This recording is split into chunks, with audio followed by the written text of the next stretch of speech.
പുത്തൻപുലരി തുടരുകയാണ്. ജമ്മു കശ്മീരിൽ സുരക്ഷാ സേനയും ഭീകരരും തമ്മിൽ ഏറ്റുമുട്ടൽ. 2 ഭീകരരെ സുരക്ഷാ സേന വധിച്ചു. നൌഷേര മേഖലയിലാണ് ഏറ്റുമുട്ടൽ. പ്രദേശത്ത് തിരച്ചിൽ തുടരുകയാണ്. വിവരങ്ങളുമായി ശ്രീകാന്ത് ചേരുന്നു. ശ്രീകാന്ത്, നമസ്തേ, ഗുഡ് മോർണിംഗ്.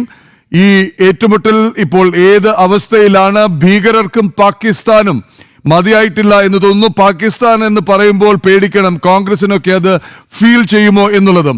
എന്താണ് ഏറ്റവും പുതിയ വിവരങ്ങൾ, ശ്രീകാന്ത്?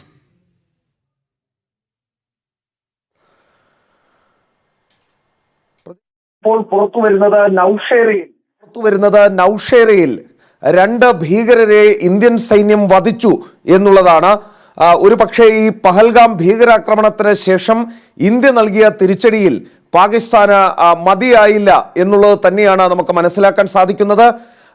ഇപ്പോൾ ഇന്ത്യയിലേക്ക് വീണ്ടും നുഴഞ്ഞുകയറ്റത്തിനുള്ള ശ്രമം നടത്തുകയും ഇന്ത്യൻ മണ്ണിൽ വീണ്ടും ഒരു ഭീകരാക്രമണത്തിന് തയ്യാറെടുപ്പ് നടത്തുകയുമായിരുന്നു അവരുടെ ലക്ഷ്യം എന്ന് വേണം മനസ്സിലാക്കേണ്ടത്. അതിനിടെയാണ് ഇന്ത്യൻ സൈന്യം ഇവരെ കണ്ടെത്തുകയും ഇവരെ വധിക്കുകയും ചെയ്തത്. നൌഷേര സെക്ടറിലാണ് 2 ഭീകരരെ ഇപ്പോൾ വധിച്ചിട്ടുള്ളത്. വ്യാപകമായ തിരച്ചിൽ ആ പ്രദേശത്ത് നടത്തുന്നുണ്ട്. മറ്റൊരു ഭീകരാക്രമണത്തിന് കോപ്പുകൂട്ടിയാണ് ഒരുപക്ഷെ ഇവർ എത്തിയത് എന്നാണ് കരുതുന്നത്. എന്തായാലും ഇന്ത്യൻ സൈന്യത്തെ സംബന്ധിച്ചിടത്തോളം അതീവ സുരക്ഷ, അതീവ ജാഗ്രത അവർ ആ പ്രദേശത്തുനിന്നാകെ പാലിക്കുന്നുണ്ട്. വ്യാപകമായ തിരച്ചിൽ ഇവരുടെ കൂട്ടത്തിൽ മറ്റാരെങ്കിലും ഉണ്ടോ എന്നറിയുന്നതിന് വേണ്ടി ഇപ്പോഴും നടക്കുകയാണ്. ശ്രീകാന്ത്, തീർച്ചയായിട്ടും ശ്രീകാന്ത് ചൂണ്ടിക്കാട്ടിയതുപോലെ തന്നെ പെഹൽഗാമിൽ ശരിയാണ്, ഭാരതത്തിൽ കണ്ണീർ വീഴ്ത്താൻ അവർക്ക് സാധിച്ചു, ഭാരത സ്ത്രീകളുടെ സിന്ദൂരം മായ്ക്കാനും. പക്ഷേ അതിന് നൽകിയ തിരിച്ചടി, രാജ്യാന്തര തലത്തിൽ ഉണ്ടാക്കിയ നാണക്കേടും അവരുടെ യഥാർത്ഥ അവസ്ഥയെക്കുറിച്ചുണ്ടായ തിരിച്ചറിവും ആ മുറിവുണങ്ങുന്നതിന് മുമ്പ് തന്നെ വീണ്ടും നാണക്കേട് മാറ്റാനുള്ള ശ്രമം, അല്ലെങ്കിൽ ഇത് ഇന്നലെ രാത്രിയോ ഇന്ന് പുലർച്ചെയോ ഉണ്ടായ ഒറ്റപ്പെട്ട സംഭവമല്ല. കഴിഞ്ഞ കുറേ ദിവസങ്ങളിലായി നമ്മൾ കാണുന്ന കാഴ്ചയാണ്. ഒരു നുഴഞ്ഞു കയറാൻ ശ്രമിച്ച ഒരാളെ വെടിവെച്ചിടുകയും ഒടുവിൽ അയാൾ ഭാരതത്തിലെ ആശുപത്രിയിൽ വെച്ച് അയാൾ ജീവൻ വെടിയുകയും ചെയ്ത കാഴ്ച. കഴിഞ്ഞ ദിവസങ്ങളിലെല്ലാം വിവിധ ഭാഗങ്ങളിലായി നുഴഞ്ഞുകയറ്റ ശ്രമവും ഏറ്റുമുട്ടലും തുടരുകയാണ്.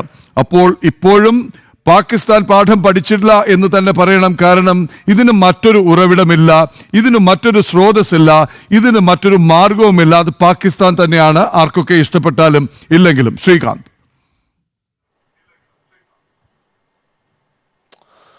പ്രദീപ്, ഇതിൽ മനസ്സിലാക്കേണ്ട ഒരു കാര്യം, ഈ ഓപ്പറേഷൻ സിന്ദൂറിലൂടെ പാകിസ്ഥാനിലെ ഭീകര താവളങ്ങൾ 9 എണ്ണമാണ് തകർത്ത് തരിപ്പണമാക്കിയത് ഇന്ത്യ.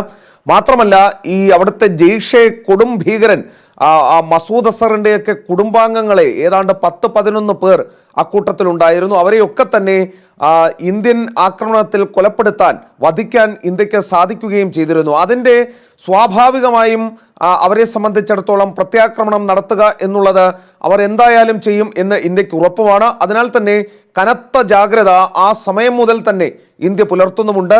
ഓപ്പറേഷൻ മഹാദേവും ഓപ്പറേഷൻ അഖലുമൊക്കെ ജമ്മു കശ്മീരിൽ ഈ ഓപ്പറേഷൻ സിന്ദൂറിന് ശേഷം നമ്മൾ കണ്ടതാണ്.